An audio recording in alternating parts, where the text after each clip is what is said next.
કચ્છનો ધબકાર એટલે ભુજનો દરબારગઢ, જે ભૂકંપ વખતે ધ્વંસ થઈ રિપેરિંગ માંગતું હતું.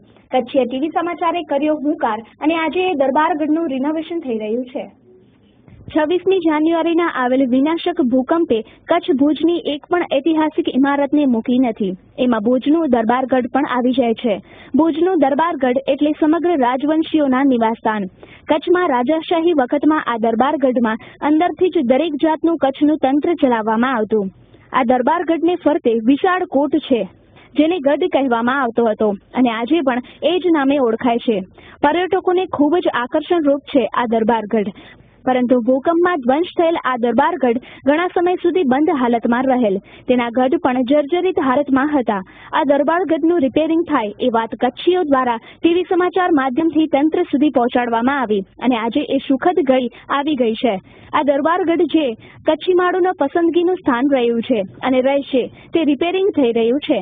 તો કહી શકાય કે કચ્છ જો ધબકાર ને કચ્છિયત જો હુંકાર.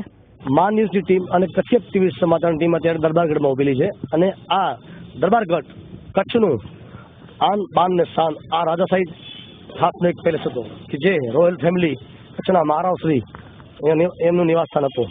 અને આ ગઢ છે જે એ કહેવાના 5 નાકા અને 6ઠી બારી એમાંનો એક આ દરબારગઢ છે.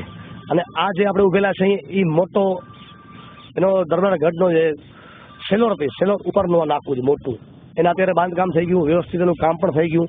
અને ભૂકંપ વખતે જે ધરાશાય થઈને પડી ગયો હતો, આખો ફાટી ગયો હતો આ જે નાખું, એ આખું રિપેર પાછું કરી દેવામાં આવ્યું. આ બહુ સારી વસ્તુ કે જ્યારે એટલા બધા ટુરિસ્ટ કચ્છમાં આવે છે અને દરબારગઢ જોવા આવે છે અને જે બહારની જે હાલત જોઈ અને એ લોકો પણ અફસોસ કરે છે કે આટલા બધા સારા પેલેસ, આટલા મોટા મોટા ગઢ, આટલું સારું બાંધકામ પણ આટલી જર્જરિત હાલતમાં પડેલું છે, એ કચ્છ માટે પણ શોભે નહીં.